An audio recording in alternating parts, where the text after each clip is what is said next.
안녕하세요. 본부중학교 3학년 학생 여러분, 현기쌤입니다. 이번 시간은 11강 동학 농민운동에 대해 공부할 시간입니다.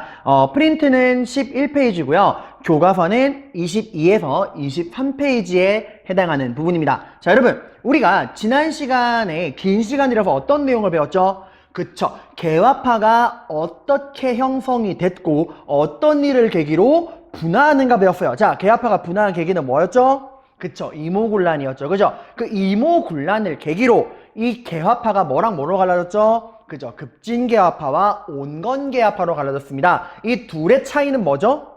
그쵸. 개화를 하기는 할 건데 어떻게 할 거냐? 개화의 방법이나 방향이나 속도를 가지고 갈라졌어요. 그죠? 자, 이 중에서 갑신정변을 일으킨 건 누구였죠? 그쵸. 문명개화론을 주장하고 일본의 메이지 유신을 롤모델로 삼았던 급진개화파가 갑신정변을 일으켰습니다. 자, 갑신정변이 일어나게 된, 그러니까 급진개화파가 갑신정변을 일으킨 배경, 국외, 국내로 나눠봤어요. 그리고 갑신정변의 전개 과정, 우정총국 축하연회 이래가지고 전개 과정 살펴봤죠. 그리고 그 급진개화파 금수저 도련님들이 반란을 일으키면서도 만들고자 했던, 꿈꾸고자 했던 나라가 어떤 나라인가를 개혁정강 14개 조를 통해서 파악을 했습니다. 그리고 갑신정변의 의의와 한계에 간단하게 봤고요. 중요한 건 뭐? 결과라고 했죠. 그죠? 이 갑신정변의 결과는 뭐랑 비교해야 됩니까? 이모군란의 결과랑 꼭 비교하라고 제가 집어드렸어요. 자, 그럼 이번 시간은 갑신정변으로부터 10년 후의 이야기, 동학 농민운동에 대해 공부할 겁니다. 여러분들 제목 그대로 동학 농민운동이에요. 일단 여러분들 동학 농민운동이다라고 한다면 동학이 뭔지 알아야겠죠. 그죠? 동학. 그게 뭔지 알아야 될 거 아니에요. 일단 그치 얘들아. 동학이라는 건 여러분 종교예요.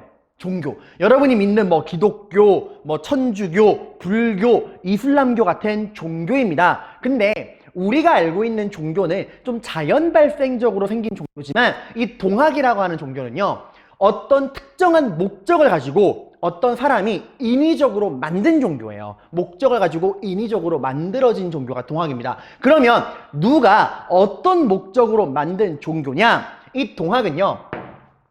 경상도에 그 몰락한 양반 최재우라고 하는 사람이 서양에서 들어온 종교로부터 맞서고자 만든 거예요. 여러분, 서양이, 우리가 이 조선이 나라문 열고서 서양과 교류하면서 서양의 문화, 서양의 종교가 들어왔죠. 자, 그 서양의 종교가 뭐였죠? 그렇죠. 하나님을 유일신으로 믿는 천주교, 기독교였잖아요. 그죠? 그러한 천주교 기독교를 서양에서 들어온 학문이라 그래서 서학이라 불렀어요. 그러한 서양의 종교, 서학과 맞서는 우리 동양만의 종교를 만들자라 그래서 서학에 맞서는 종교라 그래서 동학인 거예요. 그 뜻입니다. 그러니까 서학, 기독교 천주교에 맞서는 우리 동양만의 종교, 그게 동학의 뜻이에요. 자, 근데 여러분 어쨌건 동학은 뭐라고? 종교라 그랬죠. 종교. 근데 지금 그 동학이라고 하는 종교가 어떻게 되고 있다? 사람들 사이에서, 이 조선 백성들 사이에서 널리 퍼지고 있다라는 거예요, 여러분들. 그 당시 동학은 정말 엄청난 인기를 가지고 조선 백성들에게 쫙 퍼지고 있습니다. 그럼 여러분, 그 당시 조선의 백성들이 이 동학이라고 하는 종교에 열광한 이유는 뭘까요? 일단 여러분, 사람이 언제 종교를 찾을까요? 1번, 내 삶에 아무런 걱정 없고 근심 걱정 없이 잘 먹고 잘 살 때. 2번, 내 삶이 너무 힘들어. 꿈과 희망도 없어. 정말 의지할 때 하나 없는 절망적인 상황. 언제 사람이 신을 찾고 종교에 의지하죠? 주로? 그렇죠. 2번입니다.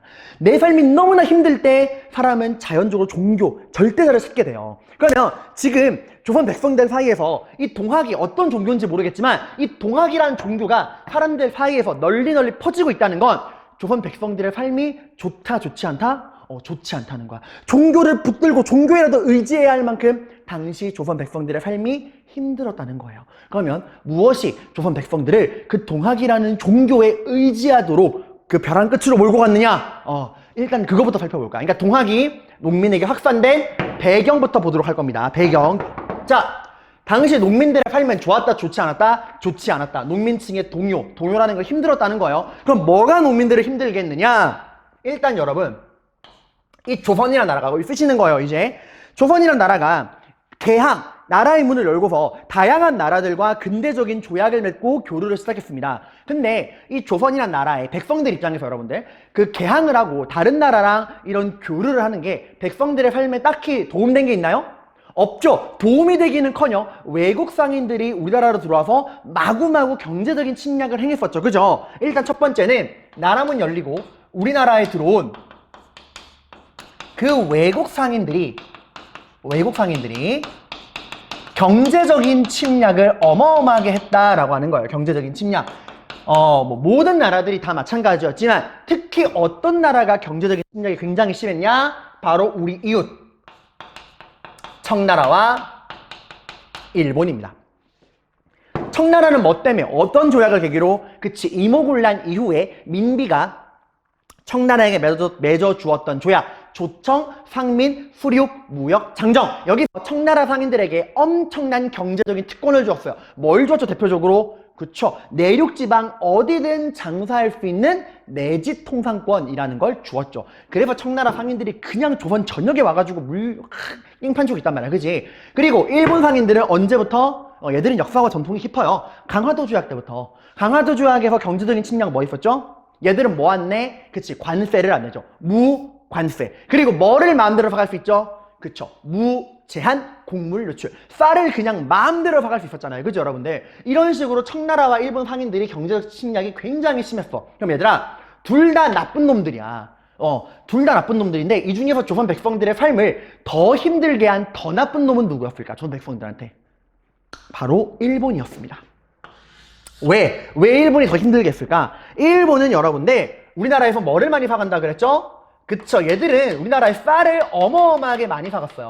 그러니까 일본 상인들 때문에 우리나라의 곡물, 쌀이 일본으로 마구마구 유출되었습니다. 그러면 여러분들 이 곡물이 유출되면 우리나라에 어떤 그 손해가 오는 거야? 어때요? 백성들 살면서 어떤 점이 안 좋은 거예요?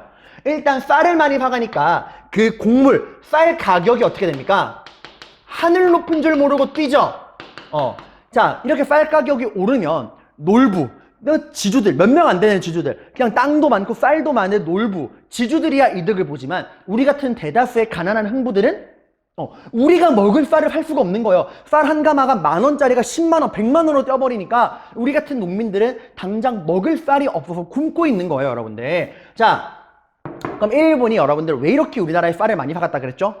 그쵸, 일본은 개항을 하고 나서 근대화에 이미 성공했습니다. 얘들은 이미 산업혁명에 성공해서 산업국가가 되었어요. 다 공장으로 몰려가서 공장에서 기계로 막 물건 만들고 있어. 그러니까 뭐 할 사람이 없어? 농사 지을 사람이 없는 거야. 그러니까 자기 나라의 부족한 쌀을 우리나라로 통해서 다 가져가는 거예요. 선생님, 그럼 청나라는 쌀 안 가져갔어요? 네, 얘들은 우리나라 쌀에 별로 관심이 없습니다. 왜? 여러분 중국 알죠? 땅덩어리가 워낙에 넓으니까 자기나 나라 사람들이 먹을 쌀은 충분했어요. 그래서 얘들은 우리나라 쌀은 별로 안 사갔어. 일본이 눈에 불을 켜고 다 사갔어요. 자, 근데 여러분들 이런 무제한 곡물 유출을 막아낼 수 있던 권리를 우리가 얻었죠. 누구 덕분에? 캡틴 아메리카 덕분에. 조미수호 통상조약 맺고 나서 우리가 일본에게 이제 미국도 관세 낸다, 관세 내라, 그리고 쌀을 안 팔겠다는 건 아니다. 하지만 너네가 이렇게 쌀을 마구잡이로 파가면 우리나라 사람들이 다 굶어 죽는다. 그러니까 뭐하다? 그 지방관이 판단하기에 이런 속도로 쌀이 팔리면 우리나라 사람들이 먹을 쌀이 부족할 것 같다라는 판단이 들면 쌀 수출을 당분간 잠정적으로 금지할 수 있는 권리를 우리가 얻어냈죠. 최애국 대우를 주는 대가로. 그게 바로 뭐였죠, 여러분들? 바로 우리의 곡식을 지키는 명령이라 그래서 방곡명이었죠. 이 권리를 우리가 얻어냈잖아요, 얘들아. 조미수호 통상조약 결과 내가 되게 중요하다고 이야기했죠. 자, 그럼 방공령 선포했을까 안 했을까? 합니다. 여러분, 조선의 지배층이 다 바보가 아니야. 그 지방가들이 보기에 일본 애들이 쌀 너무 많이 사가니까 말한 거야. 당분간 쌀 수출 안 하겠다라고 방공령을 우리가 선포했어요. 근데 어떤 일이 생기냐, 여러분들. 그 방공령은 여러분 조건이 있습니다. 일본이 그래, 뭐 너네 쌀 수출 안 하는 거, 당분간 안 하는 거 그 방공령 권리 허락해 줄게. 대신에 다짜고짜 선포하면 우리가 손해보니까 최소한 얼마 전에 3개월 전엔 우리 일본에게 미리 알려줘 라고 했어요. 우리가 그렇게 했을까 안 했을까? 했어요. 우리나라 지방관들 3개월 전에 일본 공사관으로 편지 써가지고 3개월 후부터는 쌀 수출 안 할 겁니다, 방공령 선포할 겁니다, 편지 다 보냈어. 근데 여러분 일본이 일십했어요. 여러분 그런 거 있죠. 여러분도 이제 막 학원에 가야 되는데 게임방 갔어. 신나게 게임하는데 엄마가 카톡이 왔어. 야, 너 학원 안 가? 학원에 전화 왔어. 이러면 여러분 굳이 그 카톡 앞에 그 1 뜨잖아. 내가 읽으면 1이 사라지잖아요. 그 1을 사라지게 하지 않고도 내용을 확인할 수 있죠. 그 위에 그 팝업창 쓱 내려서 엄마가 막 뭐라 화내면 그냥 그거 쓱 올려놓고 신나게 게임하다가 엄마가 나서 뭐라 그러면 나 카톡 못 봤네? 카톡 보냈었네? 이렇게 할 수 있잖아. 그 1이 안 사라지니까. 일본이 똑같은 전략을 쓴 거야. 분명히 우리나라 지방관들한테 방공령 선포할 거라는 메시지를 받아놓고 못 받은 척.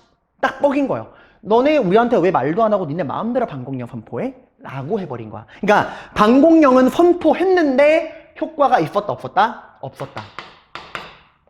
오히려 일본이 너네는 규칙을 어겼다라 그래서 우리가 손해봤으니까 우리한테 뭐 내놔라? 배상금 내놔라 그래서 우리가 오히려 일본에게 배상금을 지불하는 일이 벌어졌습니다. 기가 막힌 거죠, 여러분들. 진짜 양아치예요.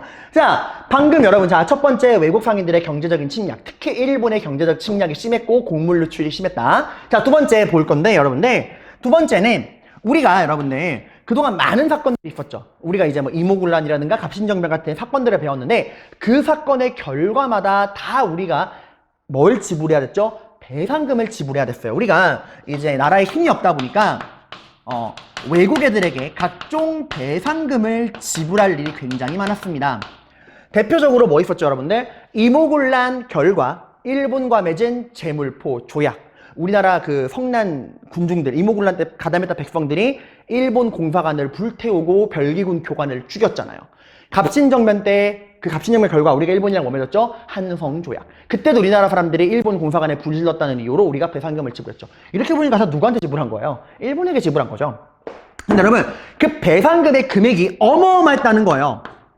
이게 이모군란과 갑신정변의 결과 우리가 일본에게 지불해야 되는 배상금이. 근데 조선이란 나라, 일본에게 그런 막대한 배상금을 지불할 능력이 있어요, 없어요? 없다는 거죠. 그럼 어떻게 했을까? 당장 일본에게 돈을 지불해야 되는 돈이 없어, 우리는. 그럼 어떻게 했을까? 만만한 애들. 백성들을 삥 뜯어가지고, 여러분들, 백성들에게 세금을 와장창 걷어가지고, 일본에게 배상금을 지불했습니다.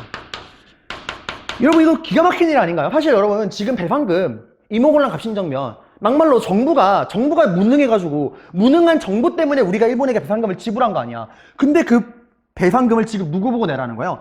백성들의 세금으로 백성들 보고 내라는 거예요. 이건 이렇게 말하는 거예요.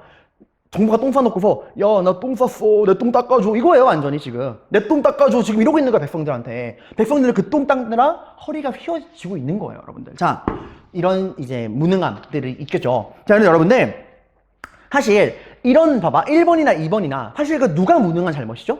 조선이란 정부의 무능함 때문에 백성들이 피해를 보고 있는 거야. 그러면 이런 상황에서 제정신 박힌 지배층이라면 나라를 이끌어가는 제정신 박힌 공무원, 지배층이라면 어떤 태도를 보여야 됩니까? 백성들한테.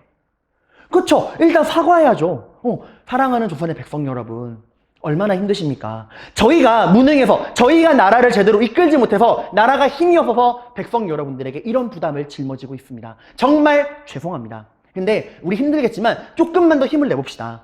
허리띠 졸라매고 조금만 힘을 내서 이 위기를 극복해봅시다. 저희 지배층부터 솔선수범하겠습니다. 저희부터 가진 재산을 내어놓고 여러분들의 부담을 함께 짊어지겠습니다. 힘냅시다. 이런 식으로 나와야 정상 아닌가요? 그죠? 근데 이렇게 나와도 모자랄 판에 우리 조선을 이끄는 양반들은 어떻게 했을까요?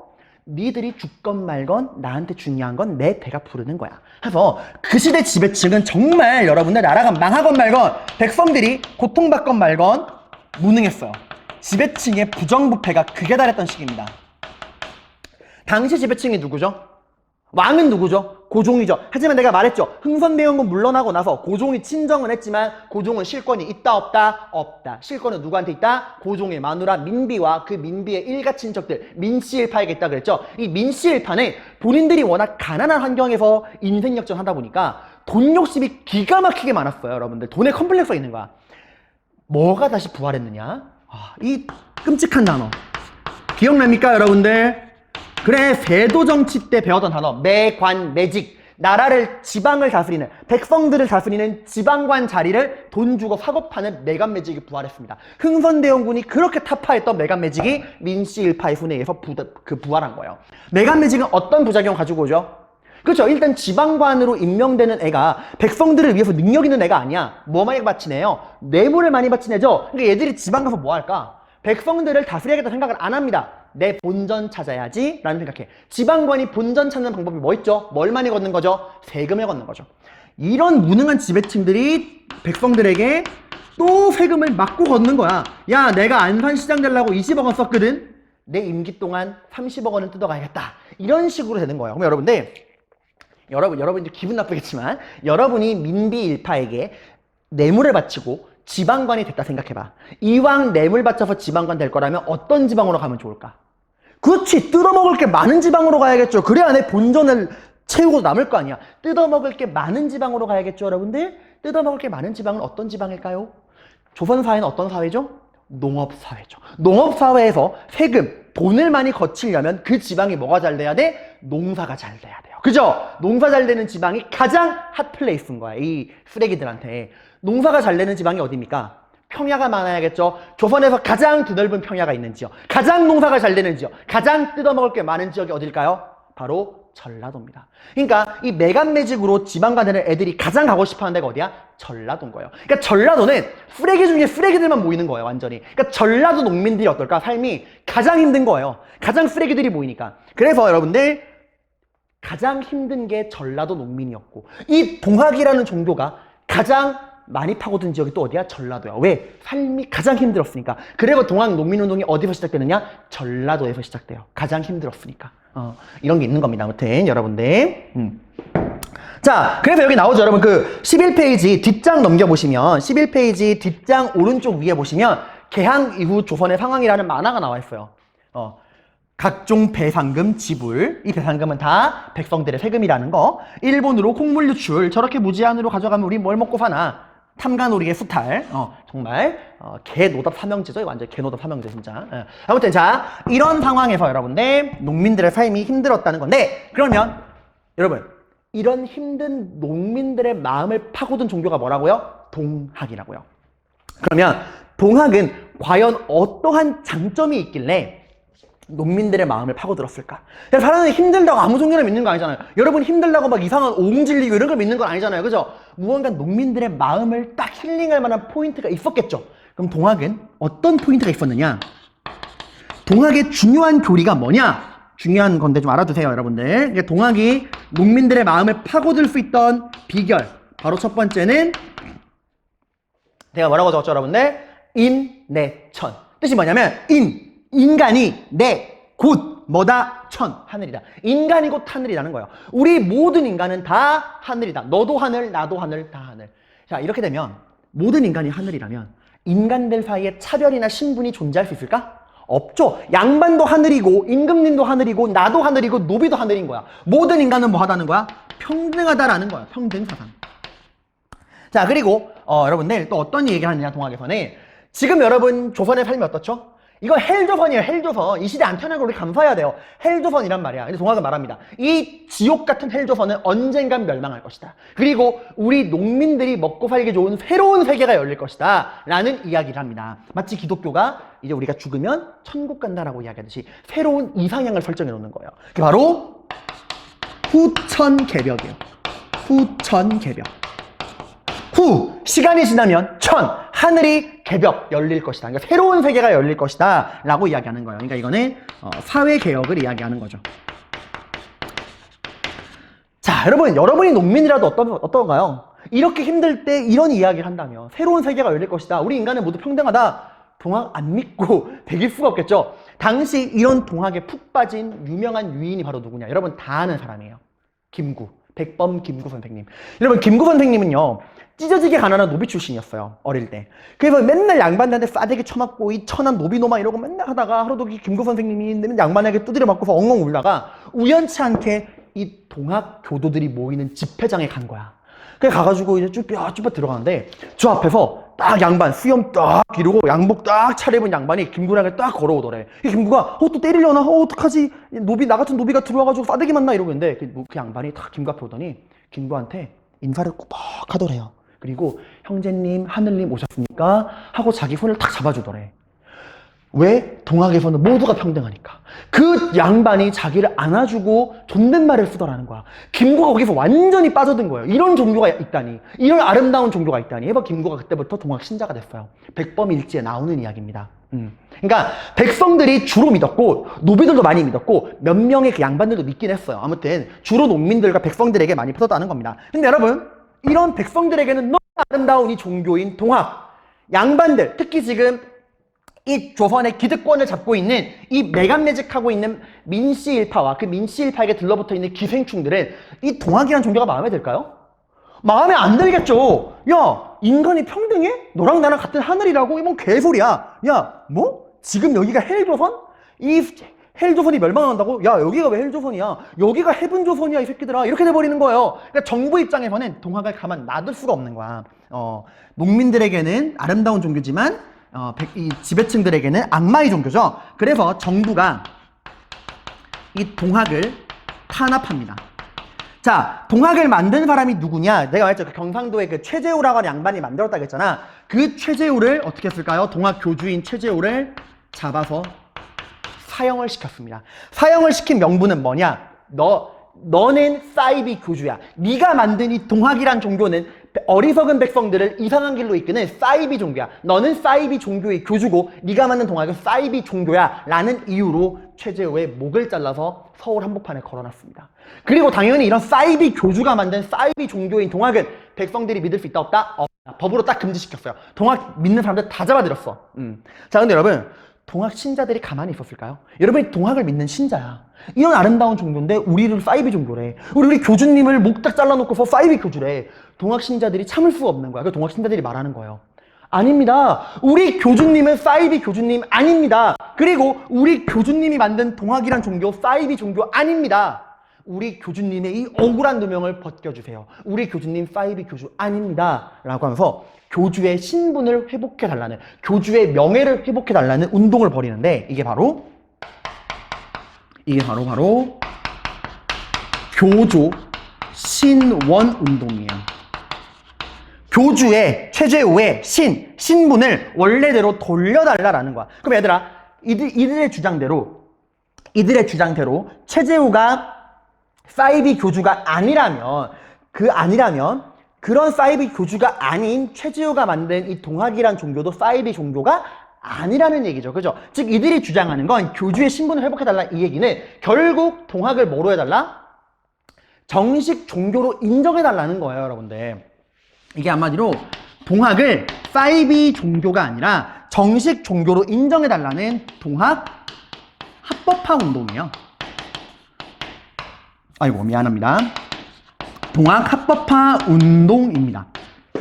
자, 그 얘들이 이제 전국 각지에서 막 집회를 벌여요. 이제 막 머리띠 두르고 교주님은 사이비 교주 아니다. 동학은 사이비 종교가 아니다. 막 시위하는 거야. 자, 그러니까 이 교조 신원 운동은 처음에는 이 동학 신자들이 벌였던 종교 운동이었어요. 여러분들, 종교 운동. 근데 이 교조 신원 운동이 진행되는 과정에서 누가 함께 하느냐? 이 동학을 믿지 않는 백성들 있죠. 그냥 일반 백성들, 동학을 안 믿는 백성들 있잖아.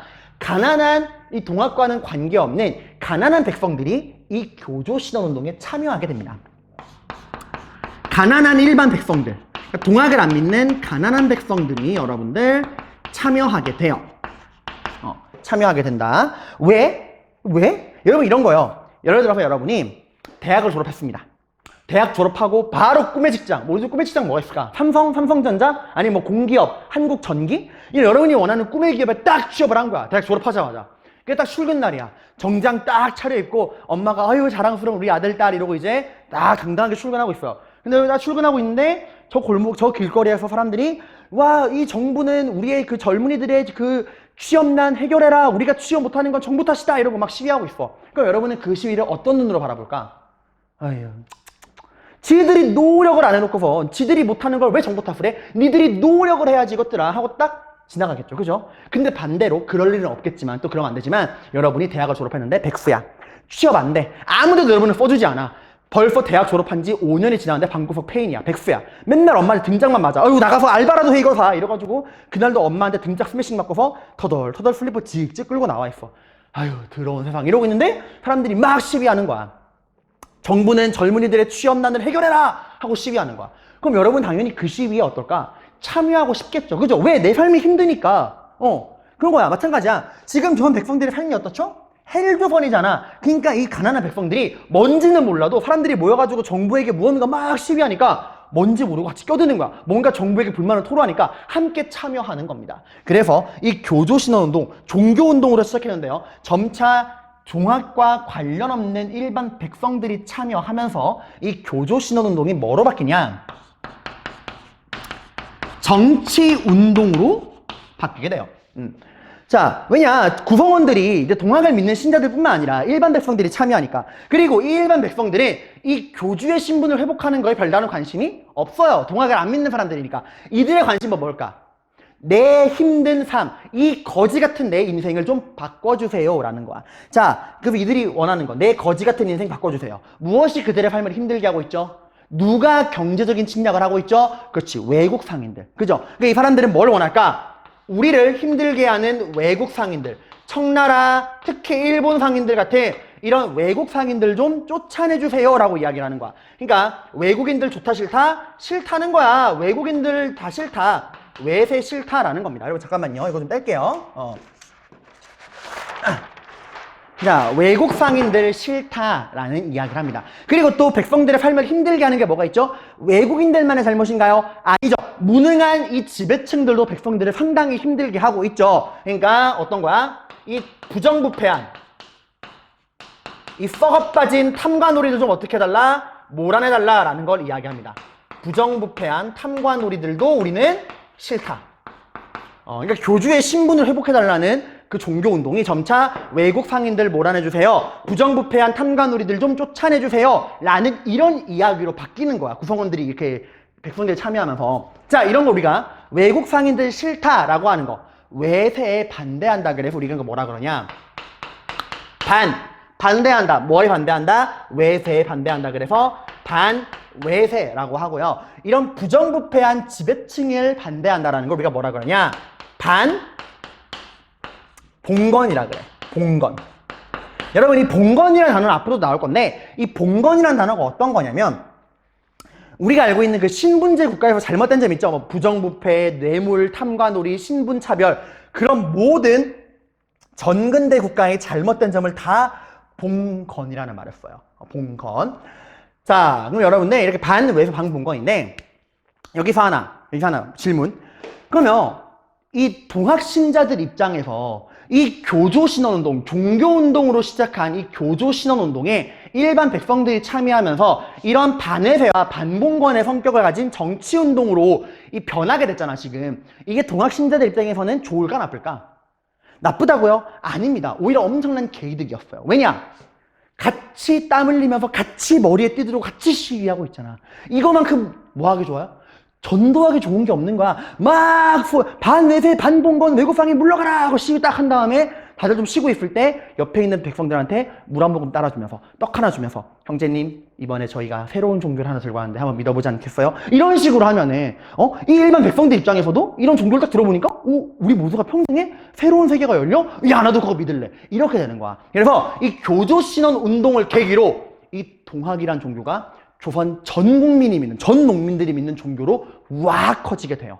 이게 가죠, 여러분들. 아무튼, 자, 이 동학은 이때부터 무슨 성격을 띈다? 외세에 반대하는 반외세와 무능한 지배층에 반대하는 반봉건, 반외세 반봉건의 성격을 함께 가지고 있다. 이게 여러분들 특징입니다. 자, 이래서 우리가 여러분들 지금 동학이라는 종교가 농민들에게 확산될 수 있던 비결, 무엇이 농민들의 삶을 종교에 의지할 만큼 힘들게 했는가 포인트 살펴봤고요. 그 동학이 어떤 포인트로 농민들의 마음을 얻었는가, 교조신원운동이 종교운동에서 정치운동으로 변하면서 동학이 반외세 반봉건의 성격을 띈다라는 거 봤어요. 자, 그럼 이제 본격적으로 동학을 믿는 농민들이 난을 일으키는 동학 농민운동의 전개를 살펴보러 가보도록 합시다. 자, 여러분, 그럼 우리 이제 동학 농민운동이 어떻게 전개되었는가 한번 그 모습을 살펴보도록 할게요. 자, 프린트 오른쪽 보시면 동학 농민운동의 전개라고 나와 있죠. 자, 여러분, 동학 농민운동은요 크게 뭐랑 뭐로 구분할 수 있느냐?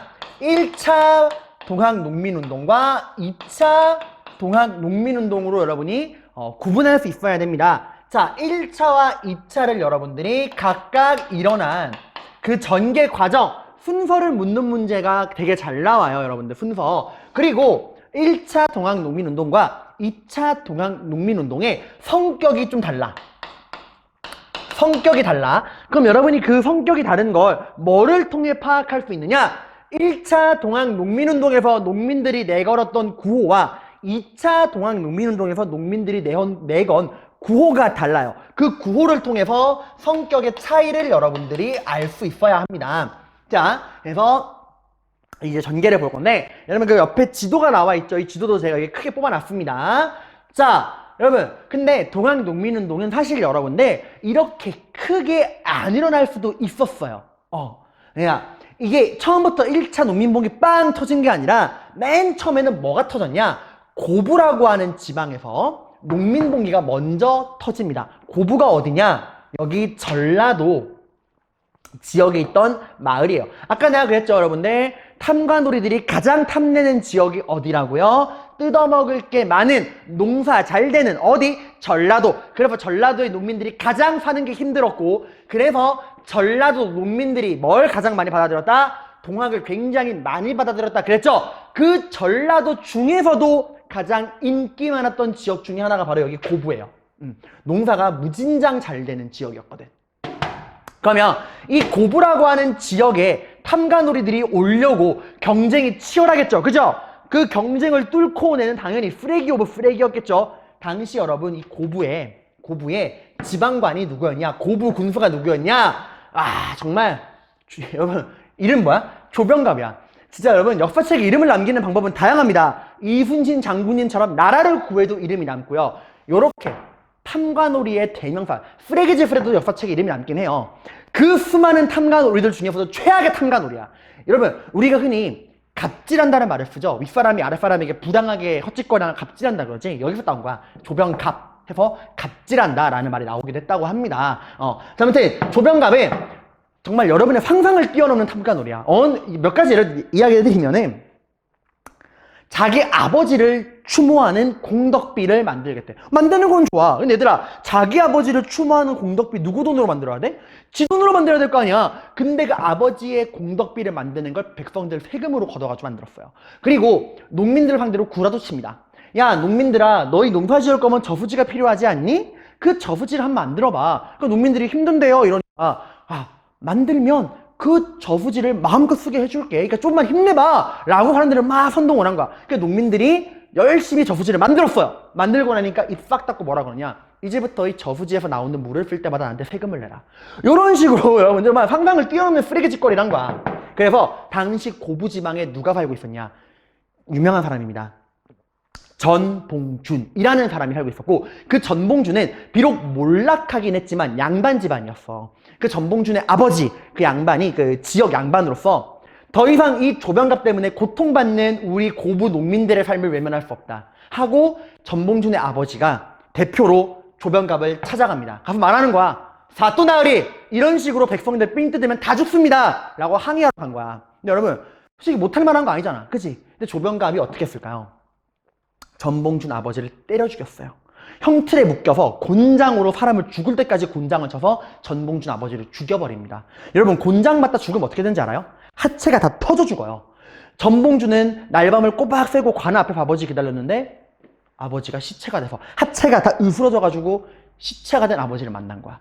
전봉준을 포함한 이 고부 농민들이 분노가 완전 폭발한 거예요. 그래서 고부 지방에서 전봉준을 포함한 농민들이 반란을 일으킵니다. 자, 이 반란에 대한 조선 정부의 입장은 뭐였을까? 1번 때려잡는다, 2번 농민들에게 사과하고 사태를 진정시킨다. 몇 번이었을까요?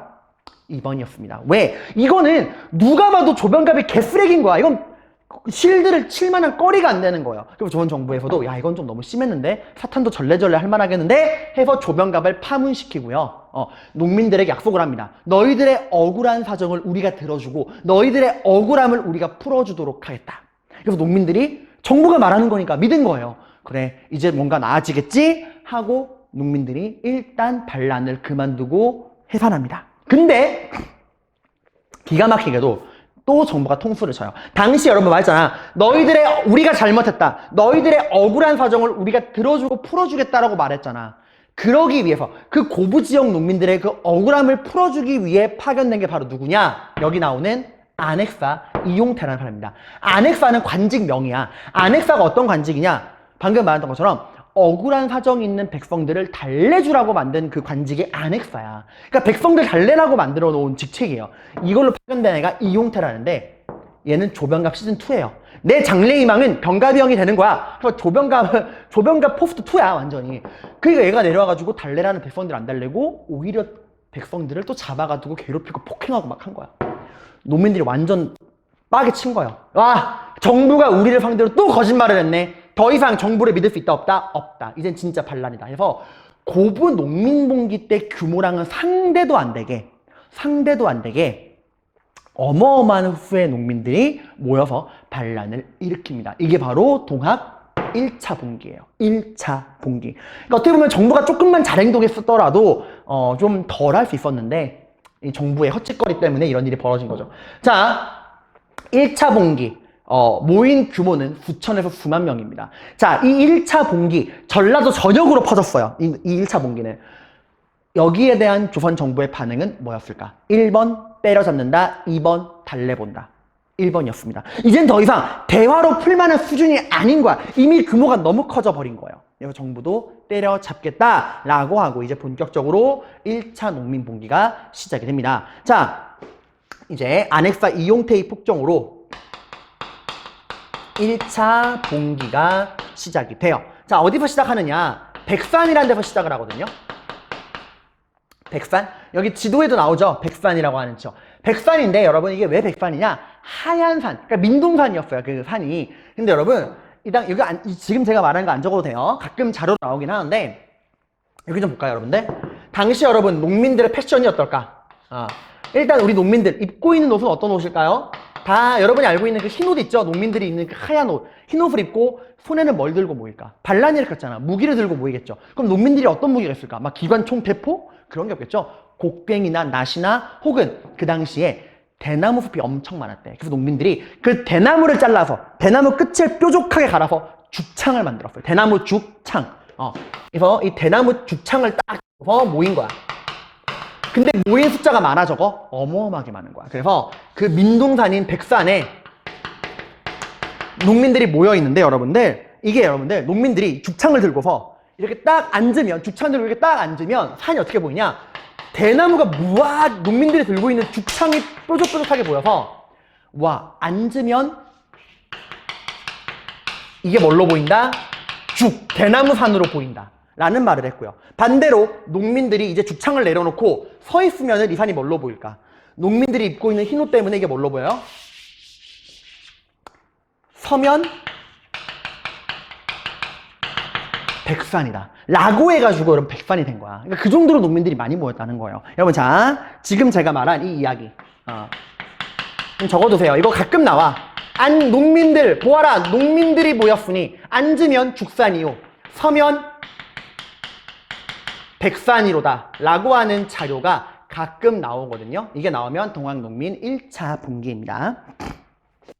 자, 여러분, 제가 동학농민운동은 1차와 2차를 철저하게 구분해야 한다라고 말씀을 드렸어요. 여러분들 1차와 2차의 순서도 구분해야 되고 뭘 구분하라 그랬죠? 성격 구분하라 그랬죠. 성격을 구분할 수 있는 건 뭐를 통해서? 구호를 통해서. 1차 농민봉기 때 농민들이 내걸었던 구호가 굉장히 중요합니다. 바로 뭘 내걸었느냐? 자, 봅시다. 제가 여기 뭐라고 적었죠? 보국안민. 근데 여러분, 보국안민은 1차와 2차에 모두 등장하는 구호야. 그러니까 이거는 그렇게 뭐 특징적인 게 아니고요. 더 중요한 거 뒤에 나옵니다. 뭐라고 나오냐? 이게 진짜 1차를 상징하는 구호예요. 야, 내가 뭐라고 적었니? 제폭구민. 이게 뜻이 뭐냐면 제거한다. 뭘 제거한다? 폭력적인 정치. 조병갑이랑 이용태 같은 이런 쓰레기들의, 이런 부정부패한 탐관오리들의 폭력적인 정치를 제거하고 구하겠다. 누구를? 백성들을 구하겠다라는 뜻입니다. 자, 여러분, 제가 처음에 그랬어요. 동학농민운동은 여러분들 두 가지의 성격이 있다. 교조신혼운동 할 때 배웠죠. 농민들이 일반 농민들도 가담하면서 동학에는 어떤 성격이 있다? 외세를 반대하는 반외세와 그리고 부정부패한 탐관오리와 지배층의 잘못된 점을 반대하는 뭐도 있다? 반봉건도 있다. 여러분, 동학농민운동은 항상 반외세 반봉건이 함께 있어요. 근데 여러분, 지금 1차 동학농민운동에서는 외세에 반대하는 반외세와 이 잘못된 지배층의 모순을 반대하는 반봉건 중에 뭐가 더 강할까? 지금 이 농민봉기, 1차 봉기가 일어난 직접적인 원인이 뭐죠? 일본 애들의 깽판인가요? 아닙니다. 누구 때문이야? 그치, 조병갑이랑 이용태라고 하는 이 쓰레기들 때문에 일어난 거잖아. 그치? 그래서 구호도 뭐야? 폭력적인 탐관오리들을 제거하고 백성들을 구하겠다는 거야. 그러니까 반외세와 반봉건 중에 뭐가 더 강하다는 겁니까? 바로 뭐? 반봉건이 더 강하다라고 하는 거예요. 꼭 알아둬야 됩니다. 구호랑 연결해서 여러분들. 자, 농민들이 이제 죽창을 들고 으아 이제 반란을 일으켰어요. 규모는 수천 수만 명이야. 그래서 정부도 이걸 진압하기 위해서 군대를 보냅니다. 자, 그래서 농민군과 조선 정부군이 전투가 벌어지게 됩니다. 그 전투가 지도에도 나오는, 여기 무슨 전투 나오죠 여러분들? 지도에 황토현 전투와 황룡촌 전투라고 나오죠. 지역 이름이에요. 이 전투가 나오면 1차 농민봉기구나 아셔야 됩니다. 황토현, 황룡촌. 자, 다시 돌아와서 써볼게요 한번. 자, 황토현과 황룡촌에서 전투가 벌어졌다라고 하는 겁니다. 자, 여러분들 여기서 여러분 누가 이겼을까? 생각해봐 얘들아. 농민군과 정부군이야. 정부군은 정식으로 군사훈련을 받고 무기도 뭐죠? 총이에요. 근데 얘들은 평생 농사만 짓던 농민들이고 무기는 뭐야? 끽해봐야 죽창이야. 당연히 누가 이겼을까요? 정부군이 이겼을 것 같죠? 아닙니다. 농민들이 정부군을 완전 개박살냈어요. 그럴 수 있던 이유는 뭐냐? 전봉준, 당시 농민군에 있던 전봉준이 엄청나게 머리를 잘 썼습니다. 정부군이 무서운 이유는 뭐야? 총이잖아. 그래서 전봉준이, 여러분 운동회 때 혹시 큰 공 굴리기라는 거 해보세요. 큰 공 굴리기. 그 뭔지 알죠? 큰 공 굴리기. 그거 똑같은 거야. 당시 농민들이 여러분 장태라 그래가지고 엄청나게 커다란 망이 있어. 이 커다란 망 안에 이 볏짚이랑 쌀가마니를 꽉꽉꽉 채워 넣은 거야. 그리고 그 거대한 그 장태를 큰 공 굴리기 하듯이 무아 굴리면서 전진하는 거야. 그리고 뒤에 농민들이 숨어가지고 그걸 굴리면서 전진하는 거예요. 이런 거요. 이거 봐봐. 그러니까 이거 그러시면은 이 장태라고 하는 데다가 쌀가마니랑 볏단을 무악 집어넣고 이걸 굴리면서 이걸 방패 삼아가지고 뒤에서 죽창 들고서 농민들이 전진을 하는 거예요. 조선 정부군이 가지고 있는 그 구닥다리 총으로는 백날 쏴봤자 이 장태를 뚫어 못 뚫어? 못 뚫는 거야. 그래서 퉁퉁 쐈는데 농민들은 아무런 피해도 안 받고 우와 드디어니까 정부군이 오오오 하다가 이제 가까이 접근한 농민군들이 주창으로 축축축 해가지고 그냥 박살을 냅니다. 근데 여러분 이때 또 정부군이 패배한 이유가 뭔지 알아요? 정부군을 이끌던 사령관이 누군지 알아? 민비의 남자 홍계운이에요. 기억나죠? 이모군한테 민비를 구해준 보디가드. 아 그래, 충성심 좋은 보디가드인 걸 인정해. 근데 얘가 군대를 이끌 만한 장군은 아니지 않나요? 근데 얘가 군대를 끌고 온 거야. 민비가 그나마 자기 믿을 만한 사람에게 군대를 맡긴 거야. 경험도 없는 애한테. 개박살이 납니다. 홍계운 죽진 않았어요. 아무튼 황토현, 황룡촌 전투에서 누가 이겼다고? 농민군이 이겼다고요. 여러분들, 농민들이 어디까지 진출하느냐? 비빔밥으로 유명한 도시 어디죠? 전주. 그 전주를 점령을 합니다. 전주는 그 당시 전라도에서 가장 큰 고을이었고요. 조선을 만든 사람이 누구죠? 태조 이성계. 그 태조 이성계의 본 고향이 전주야. 전주가 농민들에게 넘어갔다는 건 전라도 전역이 농민들의 손에 떨어졌다는 거예요. 자, 여러분 난리가 난 겁니다. 조선 정부 입장에서 이제 뭐 어떻게 할 수가 없는 거야. 봐봐, 힘으로 농민들을 진압하는 거 실패했어. 농민들은 전라도 전 지역을 장악했어. 이제 어떻게 할까요? 여러분이 조선을 이끌고 있는 지배층이라면 어떻게 할래요? 그렇죠. 대화를 해봐야겠죠. 이제 어쨌건 여러분 나라, 여러분이 다스리는 백성들이잖아. 힘으로 안 되면 이제 대화로 풀어봐야겠죠. 진정 좀 해봐 이렇게. 근데 여러분, 민비는 우리의 상상을 뛰어넘는 해결책을 갖고 옵니다. 그 해결책이 뭔지는 다음 시간에 한번 이어서 살펴보도록 할게요. 여러분 잠깐, 1차 농민 봉기는 여러분들 뭐와 뭐가 함께 있다? 성격 말하는 거야. 그 1차 봉기 옆에 가로친 데다 쓰는 거예요. 항상 동학농민운동은 뭐랑 뭐가 같이 있다? 반외세와 반봉건이 함께 있다. 자, 이 중에서 1차 동학농민운동은 제폭구민이라는 구호와 이 조병갑이랑 이용태에서 알 수 있듯이 뭐가 더 강하다? 반봉건의 성격이 좀 더 강했다라고 하는 거고, 지금 전개 과정 살펴봤죠? 농민들이 이겨서 어디까지 점령한 거? 전주선까지 점령한 거. 이 다음에 어떤 일이 벌어지는지 다음 강에서 이어서 살펴보도록 하겠습니다.